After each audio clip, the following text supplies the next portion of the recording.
Hello students, in this video we are going to discuss 6th chapter of our first flight book. The name of the chapter is The 100 Dresses Part 2. 5th chapter जो था 100 Dresses Part 1 वो हम already cover कर चुके हैं. ये दोनों stories continuation में है, तो पहले एक काम करेंगे 100 Dresses Part 1 में क्या क्या हुआ था वो जल्दी से रिवाइज करेंगे. तो हमने पढ़ा था कि वहाँ पर एक लड़की थी जिसका नाम था वैंडा पेट्रॉन्स्की और she was a polish girl. वो पोलैंड से इमिग्रेट होकर अमेरिका आई थी और अमेरिका के ही एक स्कूल में पढ़ रही थी.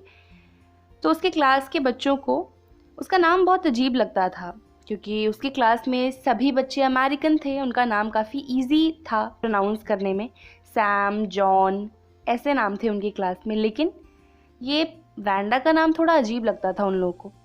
That's why they used to tease Wanda. उसकी क्लास में 2 लड़कियां थी, पेगी और मैडलीन. वो दोनों वैंडा पेट्रॉन्स्की से हमेशा ये सवाल करती थी कि वैंडा तुम्हारे क्लोजेट में कितनी ड्रेसेस हैं, जिसके जवाब में वैंडा कहा करती थी कि 100 ड्रेसेस हैं मेरे पास. तो मतलब सिनेरियो इसके एकदम ऑपोजिट था. वो हर रोज़ ब्लू कलर की एक फेडेड सी ड्रेस पहनकर आ जाती थी, इसलिए स्कूल की सभी लड़कियों को लगता था कि वैंडा झूठ कहती है, उसके पास 100 ड्रेसेस नहीं है, क्योंकि देखकर ऐसा बिल्कुल नहीं लगता कि उसके पास 100 ड्रेसेस होंगी उसके क्लोजेट में. फिर ऐसा होता होता होता चलते रहता है. उसे लड़कियां टीज़ करती रहती हैं, परेशान करती रहती हैं. एक दिन क्या होता है, ड्राइंग कॉन्टेस्ट. लड़कों को मोटर बोट बनानी होती है और लड़कियों को ड्रेसेस. और मिस मेसन जो उन लोगों की क्लास टीचर हैं वो ड्राइंग के रिज़ल्ट्स अनाउंस करने वाली होती हैं और उन्होंने अनाउंस किया होता है कि लड़कियों की तरफ से वैंडा पेट्रॉन्स्की इस कॉन्टेस्ट को जीती है. बल्कि सबको ये विश्वास था कि Peggy is going to win the contest. Peggy was the most popular girl in the school. Okay, सबको लगता था पेगी रूम नंबर 13 से पेगी ही जीतेगी, लेकिन हुआ एकदम ऑपोजिट. वैंडा पेट्रॉन्स्की जीत गई और उसने पूरी 100 ड्राइंग्स बनाई थी. मिस मेसन ने कहा कि बाकी सभी गर्ल्स ने 1 या 2 या हद से हद 3 ड्राइंग्स बनाई हैं, but there is this girl of room number 13 जिसने पूरी 100 ड्रेसेस बनाई हैं और सबकी सब ब्यूटीफुल. एंड वैंडा पेट्रॉन्स्की विनर है, ये उन्होंने अनाउंस किया. तो अब सिनेरियो क्या है, वैंडा पेट्रॉन्स्की की 100 की 100 ड्राइंग्स पूरी क्लास में लगी हुई हैं और मिस मेसन ने बोल दिया कि बच्चों क्वाइटली तुम अपनी अपनी सीट से उठ जाओ और वैंडा पेट्रॉन्स्की की इन ड्राइंग्स को देख लो. तो अभी सब बच्चे ड्राइंग को देख रहे हैं. तो अब वहाँ से स्टोरी अब कंटिन्यू होगी. Okay, While the class was circling the room, the monitor from the principal's office brought Miss Mason a note. जितने में बच्चे क्लास में यहाँ वहाँ घूम रहे हैं वैंडा पेट्रॉन्स्की की ड्राइंग को देखने के लिए, उतने में ही क्लास का मॉनिटर मिस मेसन के लिए एक नोट लेकर आता है प्रिंसिपल ऑफिस से. Miss mason read it several times and studied it thoughtfully for a while. Then she clapped her hands. Miss mason उस नोट को बड़े ध्यान से पढ़ती हैं, फिर वो अपने हाथों को क्लैप करती हैं just to gather attention of the class. She says, "Attention class, everyone back to their seat." सब मेरी तरफ ध्यान दें और सबके सब अपनी सीट पर बैठ जाएं, ऐसा मिस मेसन कहती हैं. While the shuffling of feet had stopped and the room was still and quiet, Miss Mason said, "I have a letter from Vanda's father that I want to read to you." जब सब बच्चे अपनी seat पर settle down हो जाते हैं तब miss Mason कहती हैं कि मेरे पास वैंडा के फादर का एक लेटर है जो मैं आप सभी को पढ़कर सुनाना चाहती हूँ. Miss mason stood there a moment and the silence in the room grew tense and expectant. The teacher adjusted her glasses slowly and deliberately. Her manner indicated that what was coming. This letter from Vanda's father was a matter of great importance. Everybody listened closely as Miss Mason read the brief note. वो note miss mason बड़े ध्यान से देख रही होती हैं, फिर वो पढ़कर सुनाने वाली होती हैं. वो अपने ग्लासेस को एडजस्ट करती हैं और थोड़ी देर शांत रहती हैं, जिसकी वजह से सब बच्चे शांत हैं और उन सभी का ध्यान मिस मेसन क्या कहने वाली हैं इस पर है. तो ऑटोमेटिकली हमारे रूम में काफ़ी ज़्यादा साइलेंस है ना, बहुत टेंस्ड हो गया माहौल. फिर मिस मेसन उस नोट को पढ़ती हैं. Dear teacher, My Vanda will not come to your school anymore. Jake also. Now we moved away to big city. No more holler Polak. No more ask why funny name. Plenty of funny names in the big city. Yours truly, Jan Petronsky. तो ये Wanda के पापा ने letter लिखा था miss mason के लिए कि डियर टीचर, मेरी वैंडा अब आपके स्कूल में और नहीं आएगी, मेरा बेटा जेक भी आपके स्कूल में नहीं आएगा, अब हम बिग सिटी में एक बड़े शहर में मूव कर रहे हैं, अब कोई भी वहाँ पर पूछेगा नहीं हमसे कि हमारा इतना फ़नी नाम क्यों है, क्योंकि बड़े शहर में तो बहुत सारे लोगों के फ़नी नाम होंगे। मतलब कि जैन पेट्रॉन्स्की जो वैंडा के फादर है वो इस बात से बहुत ज़्यादा अपसेट हैं कि उसकी क्लास में बच्चे उसके नाम के लिए उसे चिढ़ाते हैं। A deep silence met the reading of this letter. Miss Mason ने जब ये लेटर पढ़ दिया उसके बाद क्लास में एकदम सन्नाटा छा गया। Miss mason took of her glasses, blew on them and wiped them on her soft white handkerchief.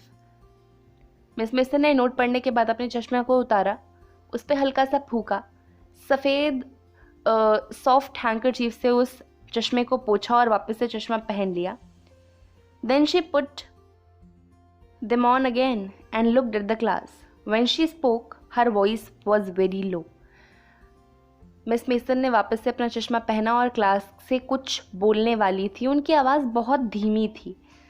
I am sure that none of the boys and girls in the room 13 would purposely and deliberately hurt anyone's feeling because his or her name happened to be a long, unfamiliar one. Miss Mason कहती है कि room number 13 में कोई भी एक ऐसा लड़का या लड़की नहीं है, कोई भी ऐसा स्टूडेंट नहीं है जो किसी और को टीज़ करे जस्ट बिकॉज उसका नाम थोड़ा बड़ा है और थोड़ा अजीब है। I prefer to think that what was said in thoughtlessness. I know that all of you feel the way I do and that is very unfortunate thing to have happened, unfortunate and sad both, and I want you all to think about it. Miss Mason कहती है मुझे ऐसा लगता है जो भी तुमने किया वो नासमझी में किया। आई होप तुम अभी वैसा ही फील कर पा रहे हो जैसा मैं फील कर पा रही हूँ। ये बहुत गलत चीज़ हो गई, गलत भी और दुखद भी, लेकिन अब मैं चाहती हूँ कि तुम सब इस बारे में सोचो। मिस मेसन ऐसा कहती हैं। The first period was a study period. Maddie tried to prepare her lessons, but she could not put her mind on her work. Maddie कौन थी? पेगी की सबसे अच्छी दोस्त, जिसको बहुत बुरा फील हो रहा था जैसा वो लोग वैंडा के साथ ट्रीट कर रहे थे। पहला पीरियड था, स्टडी पीरियड। मैडी अपने लेसन्स को प्रिपेयर करना चाह रही थी, but she was not able to concentrate on her work. She had a very sick feeling in the bottom of her stomach. True, she had not enjoyed listening to Peggy ask Vanda how many dresses she has in her closet, but she has said nothing. तो अभी Maddie सोच रही है कि जब Peggy Wanda से पूछा करती थी कि तुम्हारे क्लोजेट में कितनी ड्रेसेस हैं, मैडी को भी ये चीज़ बिल्कुल पसंद नहीं थी, बट उसने पेगी से इस बारे में कुछ भी कहा नहीं था. ओके, लेकिन उसे ये हरकत बिल्कुल नहीं पसंद थी पेगी की. She stood by silently, and that was just as bad as what Peggy had done. वो अभी सोचती अपने मन ही मन में कि ऑल्दो मुझे ये चीज़ बुरी लग रही थी, लेकिन मैंने ये जो चीज़ थी जो मैं फील कर रही थी वो मैंने बोला नहीं, है ना. वैंडा पेट्रॉन्स्की का मजाक सब उड़ा रहे थे, उसे टीज कर रहे थे, और मैं साइड में खड़े होकर चुपचाप सुन रही थी. तो मतलब मैं भी उतनी ही दोषी हूँ जितने की बाकी गर्ल्स. हालांकि मैंने उसका मजाक नहीं उड़ाया, लेकिन मैंने और लोगों को ऐसा करने से रोका भी तो नहीं. तो मतलब वो अपने आप को बहुत बुरा समझ रही है और उसके स्टमक में एक अजीब सी फीलिंग है, क्योंकि उसने सही समय पर पेगी को वैंडा को टीज करने के लिए रोका नहीं. अब वैंडा पेट्रॉन्स्की और उनके क्लास में नहीं आने वाली, मतलब वो इतनी हॉट थी वो बच्ची. तो अब उसे बहुत ख़राब फील हो रहा है. She was a coward. At least Peggy hadn't considered they were being mean. But she, Maddie, had thought they were doing wrong. She could put herself in Vanda's shoes. So Maddie बहुत coward थी, कायर थी. उसे ये डर था कि कहीं पेगी जो उसकी अच्छी दोस्त है वो उसे खो ना दे, और साथ ही साथ कहीं सब मिलकर उसी का मजाक ना उड़ाने लग जाएं. कम से कम पेगी को ये बिल्कुल भी फील नहीं हुआ था कि वो गंदी तरह से वैंडा को ट्रीट कर रही है. है ना. She was not trying to be mean to Wanda Petronski, लेकिन उसकी हरकतें थोड़ी अजीब थी. उसे बिल्कुल रियलाइज़ नहीं हुआ कि वैंडा को हर्ट हो रहा होगा, बट मैडी को पता था कि वैंडा को बुरा लग रहा है, बट स्टिल उसने कुछ भी नहीं किया. She just stood by there. सब कुछ होते हुए वो अपने आंखों के सामने देख रही थी, तो ये गलत था. Goodness, wasn't there anything she could do? Now she is thinking to herself कि क्या कुछ ऐसा नहीं है जो मैं कर सकूं. If only she could tell Wanda she hadn't mean to hurt her feelings. She turned around and stole a glance at Peggy. But Peggy did not look up. She seemed to be studying hard. So अभी वो सोच रही है कि क्या मैं कुछ नहीं कर सकती. वो बस बताना चाहती है वैंडा पेट्रोन्स्की को ये बात कि कभी भी मैडी ने जानबूझकर उसकी फीलिंग्स को हर्ट नहीं किया. वो कभी नहीं चाहती थी वैंडा पेट्रोन्स्की की फीलिंग्स को हर्ट करना. तो वो सोचती है कि मैं वैंडा को क्या ये चीज़ बता दूं, कैसे बताऊं. वो ये सब सोच रही है अभी दिमाग में, और इतने में वो पेगी की तरफ मुड़कर देखती है, लेकिन पेगी ने एक बार भी उसकी तरफ नहीं देखा. पेगी पढ़ रही थी बहुत ज़ोरों शोरों से. Well, whether Peggy felt badly or not, she, Maddie, had to do something. वो सोचती है कि भले पेगी को बुरा लग रहा हो या ना लग रहा हो, लेकिन मुझे तो कुछ करना पड़ेगा अब. She had to find Wanda Petronsky. अब उसे वैंडा पेट्रोन्स्की को ढूंढना पड़ेगा. Maybe she had not moved away yet. Maybe Peggy would climb the heights with her and they would tell Wanda she had won the contest. So Maddie सोचती है कि क्या पता मैं पेगी को अगर ये बात बता दूँ तो पेगी मेरे साथ वैंडा पेट्रोन्स्की के पास जाए, उससे अपोलोजाइज़ करे, है ना, और उसे ये भी बता दे कि तुम ड्राइंग कॉन्टेस्ट जीत गई हो, तुम्हारी ड्राइंग्स कितनी ब्यूटीफुल थी. तो वो ऐसा सोच रही है अभी मन ही मन में. Okay, so heights with her and they would tell Wanda she had won the contest, that they thought she was smart and the 100 dresses were beautiful. वो अभी ये चीज़ सोच रही है कि क्या पता पेगी भी मेरे साथ वैंडा पेट्रोन्स्की जहाँ पर रहती थी बोगिन हाइट्स में, वहाँ पर जाए. क्या पता वो लोग अभी तक कहीं और शिफ्ट ना हुए हों. हो सकता है कि वो वहीं पर हो और मुझे वैंडा को अपोलोजाइज़ करने का, है ना, एक चांस मिल जाए. When school was dismissed in the afternoon, Peggy said with pretended casualness, "Hey, let's go and see that if that kid has left town or not." So जब स्कूल ख़त्म हो गया तब पेगी ने मैडी से कहा कि एक बार देखते हैं कि वैंडा पेट्रोन्स्की ने शहर छोड़ा है कि नहीं अभी तक. So Peggy had the same idea. Maddie glowed. Peg was really all right. Maddie को बहुत अच्छा लगा ये सोचकर कि पेगी भी उसकी तरह ही सोच रही है और दोनों के दिमाग में सेम चीज़ चल रही है. जाएं, वैंडा से बात करें, अपोलोजाइज करें. The two girls hurried out of the building, up the street towards Boggins Heights, the part of the town that wore such a forbidding air on this kind of a November afternoon, drizzly, damp and dismal. यहाँ पर डैम्प and dismal का मतलब है wait and sad. सो वो दोनों लड़कियां school की building से बाहर निकलती हैं, जल्दी जल्दी बोगिन हाइट्स की तरफ बढ़ रही होती हैं. वहाँ का जो इन्वायरमेंट था बोगिन हाइट्स का, वो काफ़ी सैड था, है ना. एक वो होपलेसनेस वाली स्टेट को एक्सप्रेस कर रहा था. बड़ा अजीब सा इन्वायरमेंट था वहाँ का. Well, at least, said Peggy gruffly, I never did call her foreigner or make fun of her name. I never thought she had the sense to know we were making fun of her anyway. I thought she was too dumb and ki look how she can draw.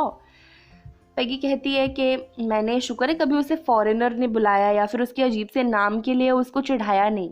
मैंने कभी उसके नाम का मजाक नहीं उड़ाया. और मुझे तो इतना भी नहीं पता था कि उसके पास इतना दिमाग है कि वो ये समझ पाए कि हम उसका मजाक उड़ा रहे हैं.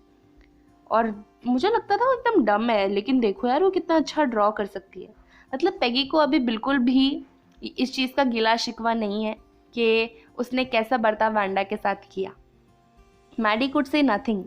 All she hoped was that they would find Wanda. Maddie ने कुछ नहीं कहा. उसके दिमाग में बस एक चीज़ चल रही थी कि वैंडा मिल जाए, वैंडा मिल जाए.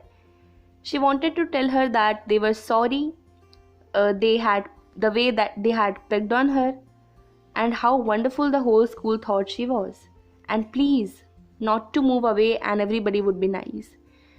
तो मैडी के दिमाग में अभी यही चल रहा है कि वैंडा मुझे मिल जाए, मैं उसे सॉरी बोल दूँ, है ना, उसे ये भी बता दूँ कि सब तुम्हारे बारे में कितना अच्छा सोचते हैं, तुम्हारी ड्राइंग्स कितनी अच्छी हैं, स्कूल छोड़ के तुम मत जाओ और सब अब तुम्हारे साथ अच्छे से पेश आएंगे, सब तुम्हें अच्छे से ट्रीट करेंगे, वो ये सब सोच रही है.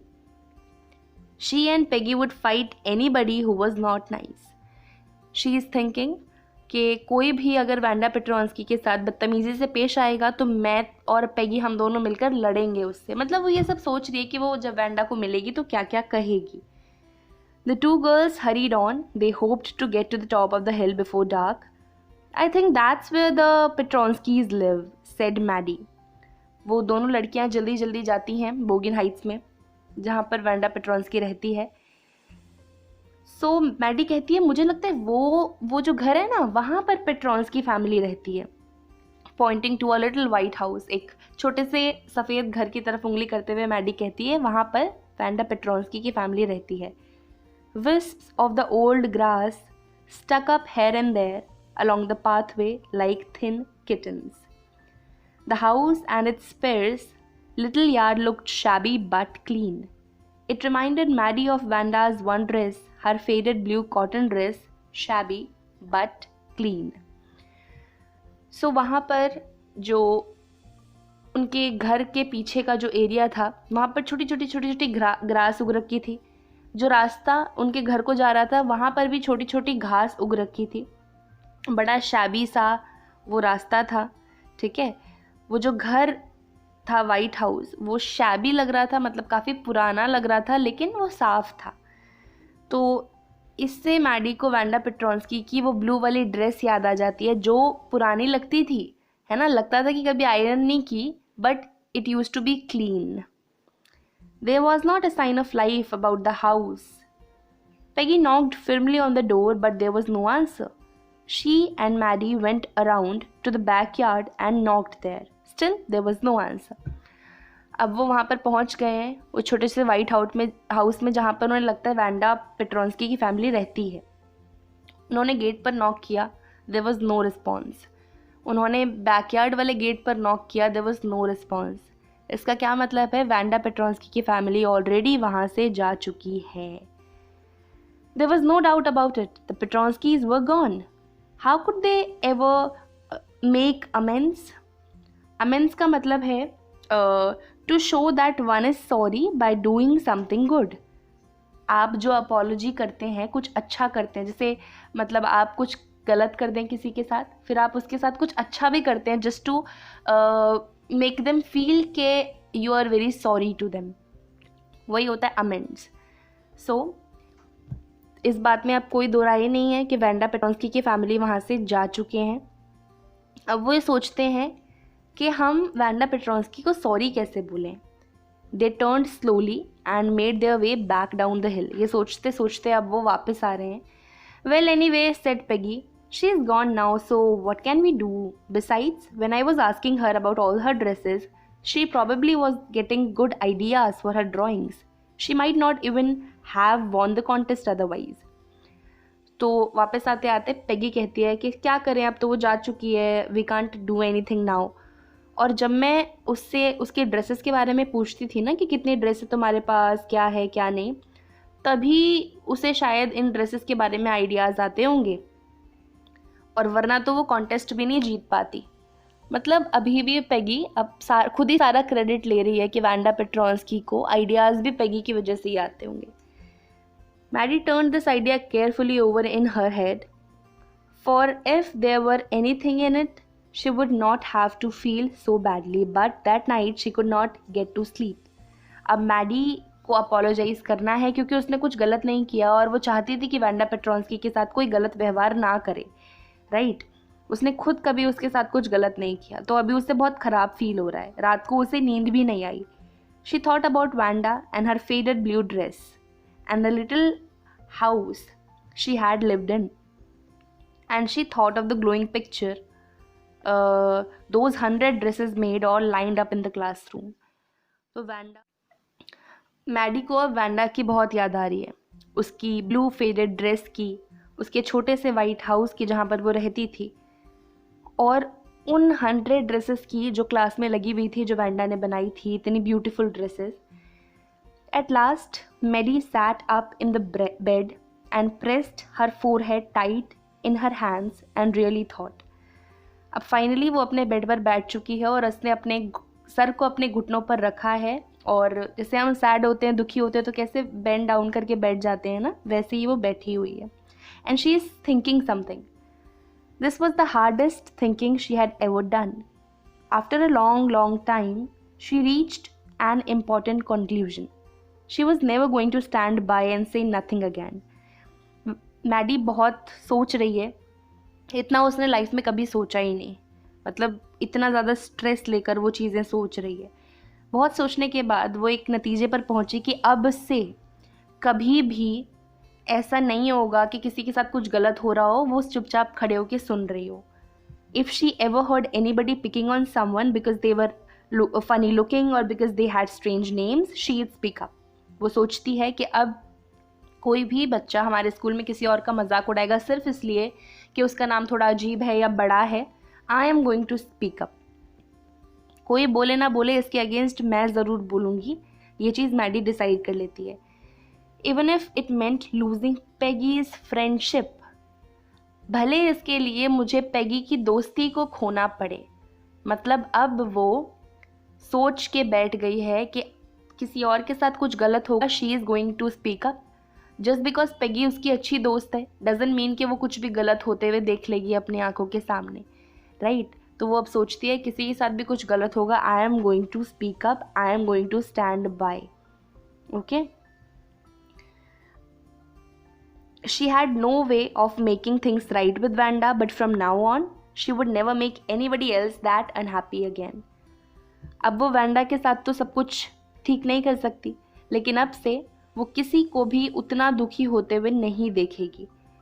On Saturday, Maddie spent the afternoon with Peggy. They were writing a letter to Wanda Petronsky. Saturday के शाम को पेगी और मैडी साथ में हैं और they are writing a letter to Wanda Petronski. It was just a friendly letter telling about the contest and telling Wanda she had von.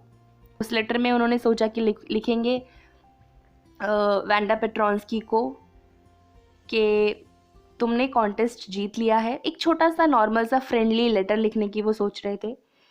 They told her how pretty her drawings were and they asked her if she liked where she was living and if she liked her new teacher.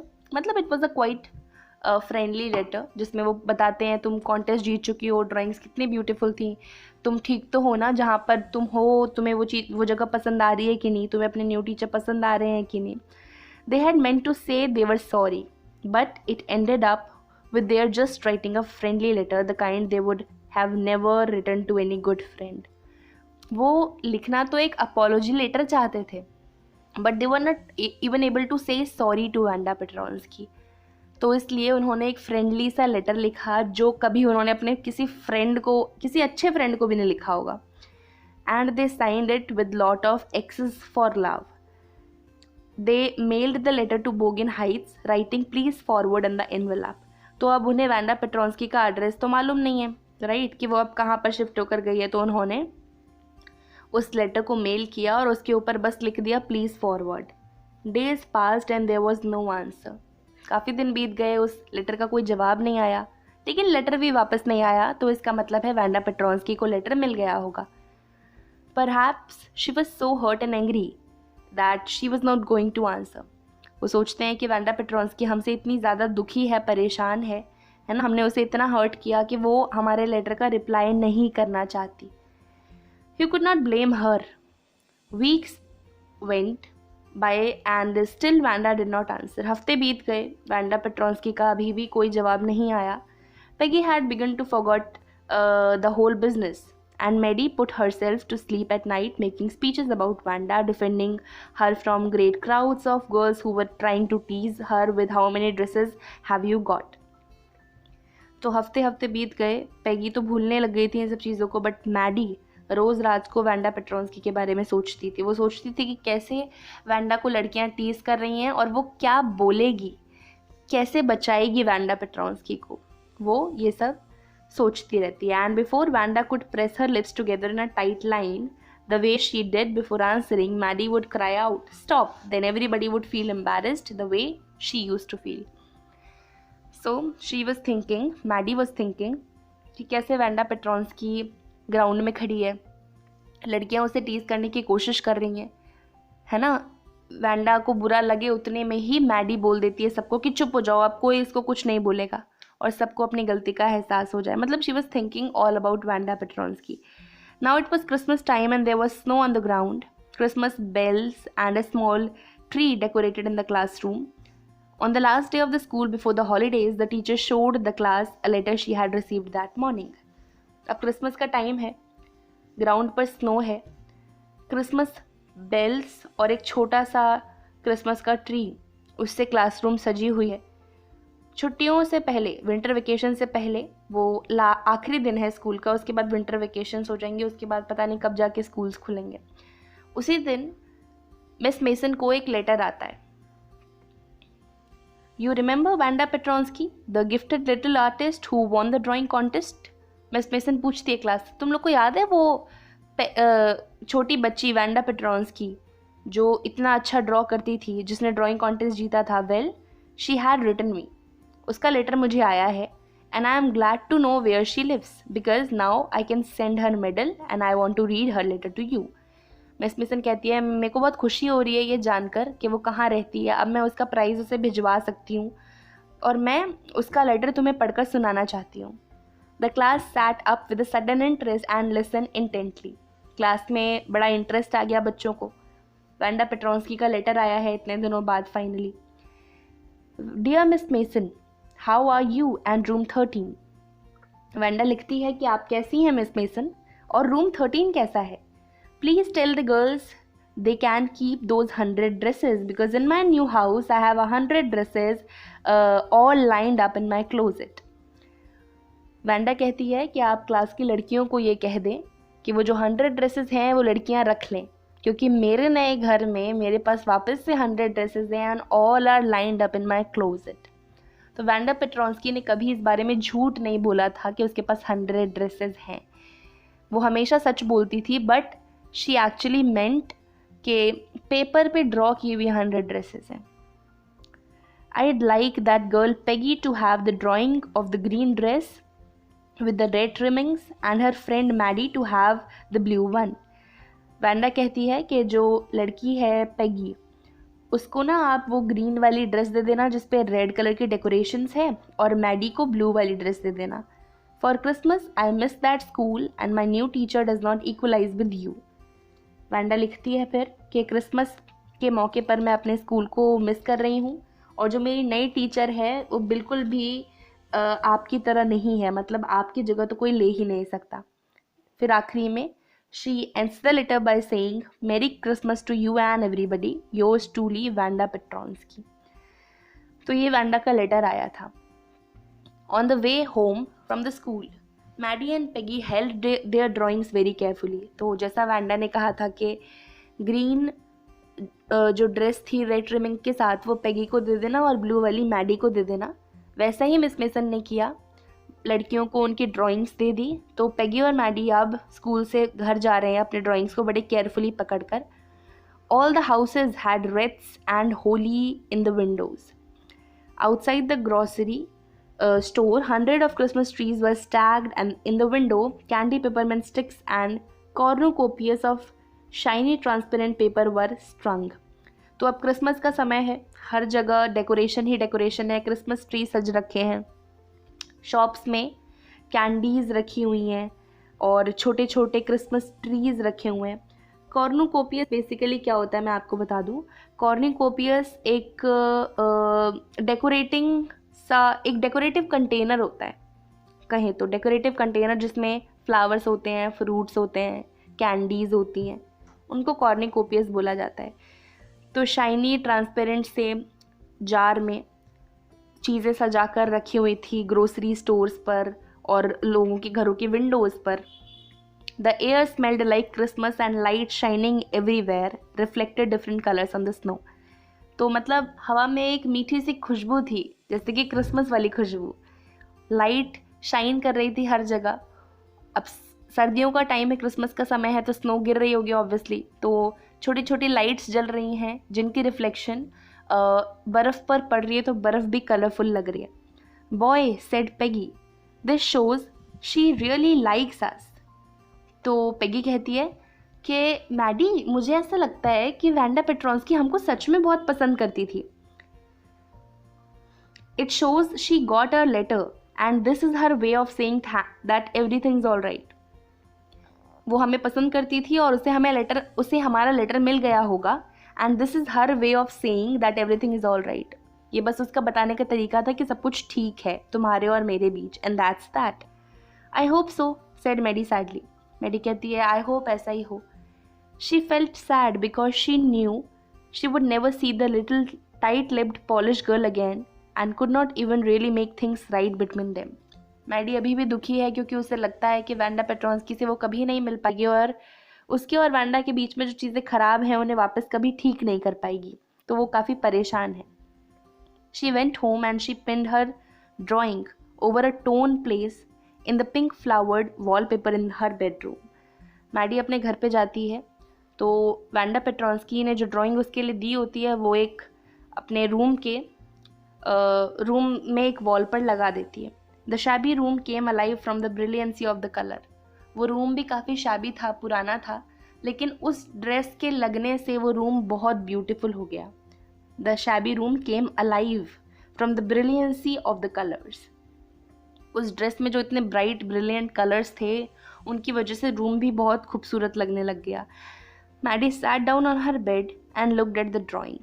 Maddie अपने bed पर बैठ जाती है और उस drawing को देखती है जो वैंडा पेट्रोंस्की ने बनाई होती है.